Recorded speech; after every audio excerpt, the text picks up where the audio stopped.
Hi hello this is Stan here. So அதாவது இந்த நாளும் இன்னொரு வீக்லி வேர்டில் உங்களை மீண்டும் சந்திக்கிறதுல ரொம்ப சந்தோஷம். ஸோ இன்றைக்கி நம்ம பார்க்குற டாபிக் என்னென்னது, எஷ்யூரன் அப்படின்ற டாபிக் தான் இன்றைக்கி நம்மளோட வீக்லி வேர்ட் நம்ம பார்க்குறோம். ஸோ அதுக்கு முன்னாடி நீங்கள் எதாவது சப்ஸ்கிரைப் பண்ணாமல் பார்த்துருந்தீங்கன்னா நிச்சயமாக சப்ஸ்கிரைப் பண்ணிக்கோங்க. அப்போ தான் இந்த சேனல் மூலமாக அவர் செஞ்சிட்ருக்கிற விஷயங்கள் உங்களுக்கு நிச்சயமாக தெரிய வரும். எஸ், இந்த சேனல் மூலமாக I'm just a puppet, he is the one who is doing things. அதை நீங்கள் as you see and watch, அது நிச்சயமாக உங்களுக்கு நிச்சயமாக தெரியும் என்று நான் நம்புகிறேன், விசுவாசிக்கிறேன். ஓகே, ஸோ நம்மளோட டாபிக் வந்து எஷ்யூரன்.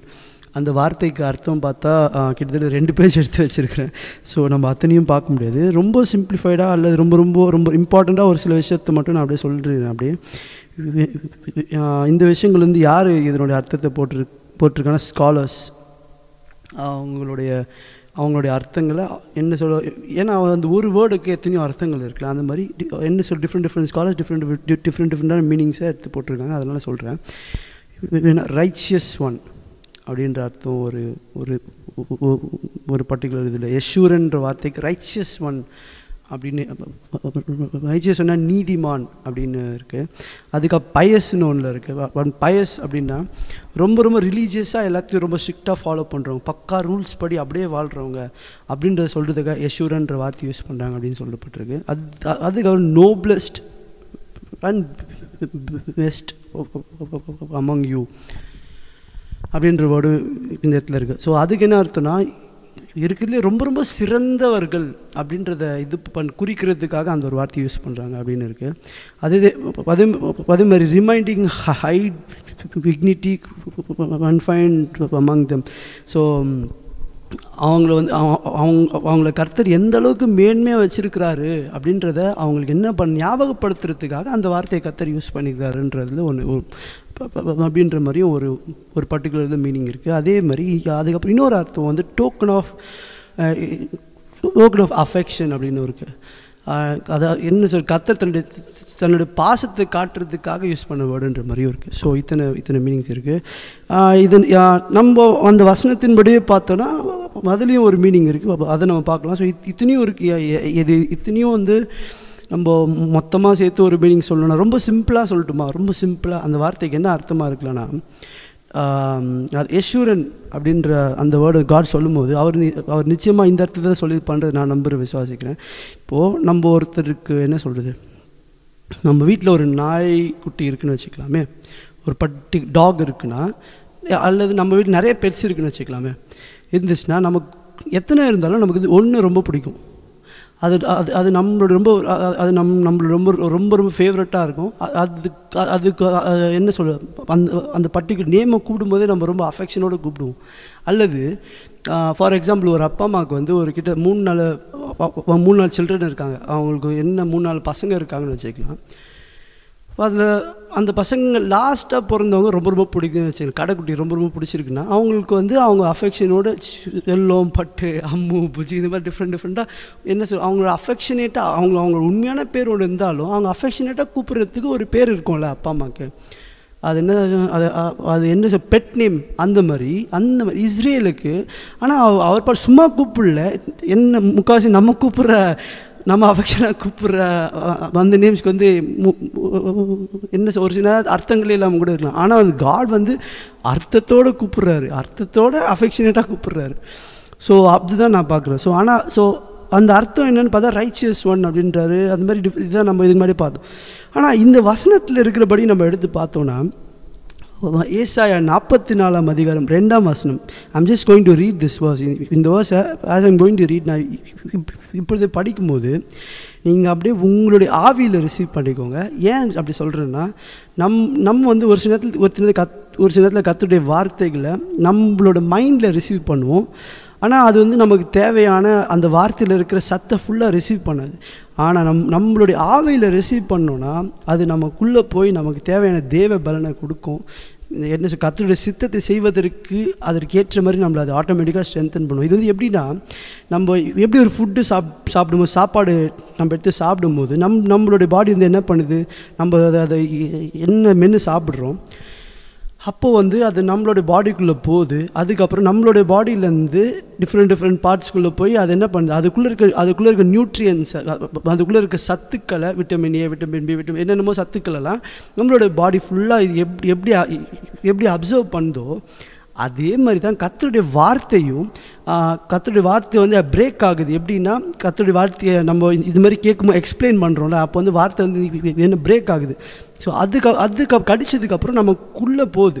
உள்ளே போனோன்னு நம்மளுடைய ஆத்மாவுக்குள்ளே போகும்போது ஆவியில் நம்ம அதை இது நம்மளோட ஆவிக்குள்ளே நம்ம அதை ஃபுல்லாக ரிசீவ் பண்ணும்போது அது வார்த்தையில் இருக்க நியூட்ரியன்ஸ் நம்மளுடைய வாழ்க்கையிலும் தேவையான மாற்றத்தை நிச்சயமாக ஏற்படுத்தும் என்று விசுவாசிக்கிறேன்.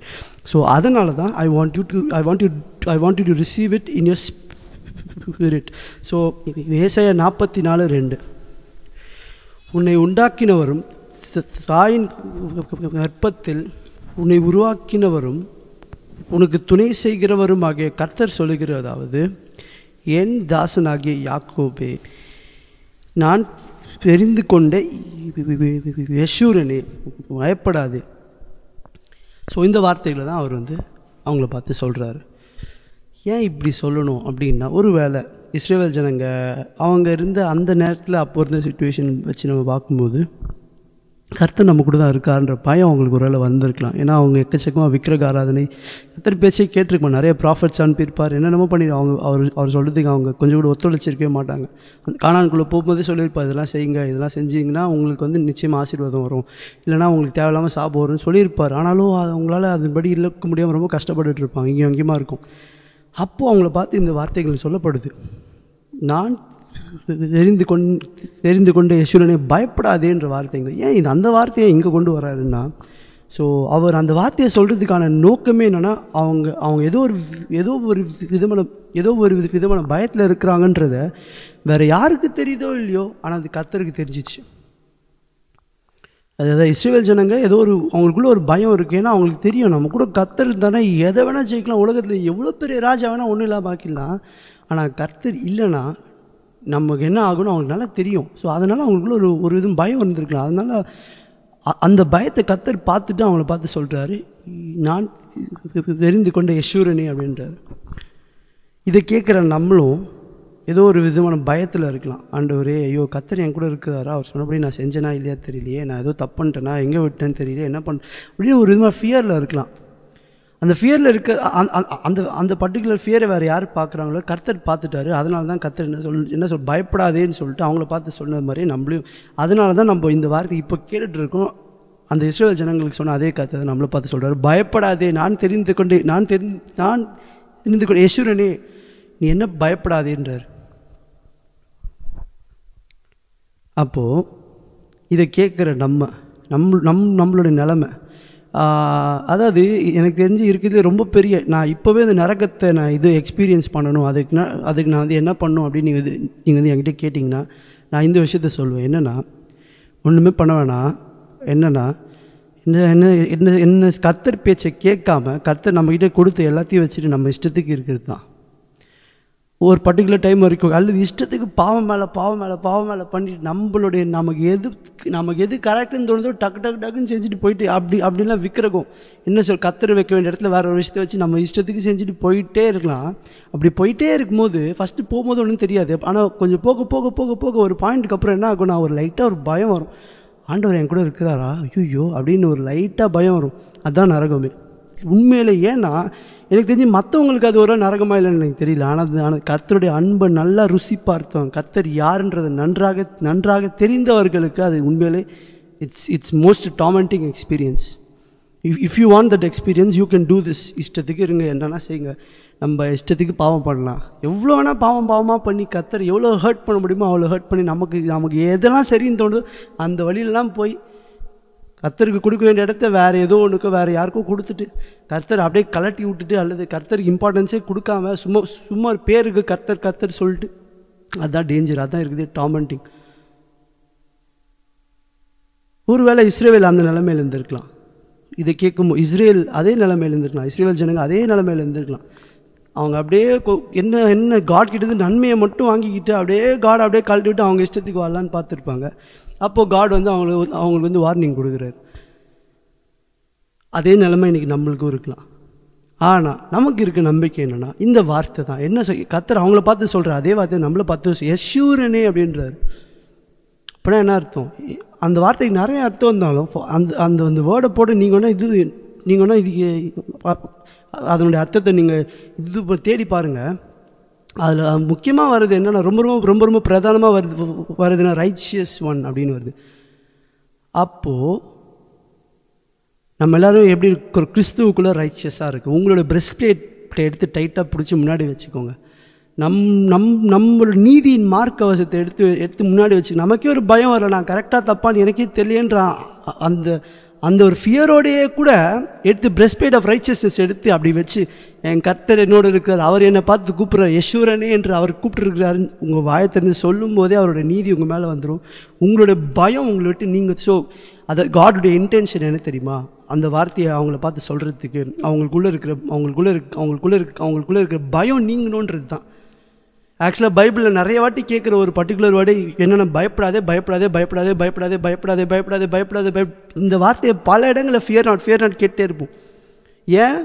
ஏன்னா கர்த்தர் அதை நம்ம எந்த விஷயத்துக்கும் நம்ம பயப்படக்கூடாதுன்றது தான் அவருடைய ஆசை. ஆனால் நம்ம எல்லாத்துக்கும் பயந்துட்டு உட்காந்துட்ருப்போம். ஸோ அந்த வார்த்தையை அவங்கள பார்த்து இஸ்ரவேலை பார்த்து சொல்ல, நீ சாதாரண ஆள் இல்லைப்பா, நீ யெஷூரன், என்னோட ரொம்ப ரொம்ப ஃபேவரட், என்னுடைய மாஸ்டர், என்னுடைய பெட்டு நீ தான், ரொம்ப பிடிச்சதே நீ தான், எல்லாத்தோட you are the noble, you are the noblest among all. எப்படி இஸ்ரவேலுக்கு அவங்களோட டிக்னிட்டியும் அவங்க இருக்கிற ஒரு ஹை பொசிஷனாக அவங்களுக்கு இது அவங்களுக்கு என்ன கர்த்தர் ரிமைண்ட் பண்ணாரோ நம்மளை பார்த்து ரிமைண்ட் பண்ணுறாரு, you are my most noblest,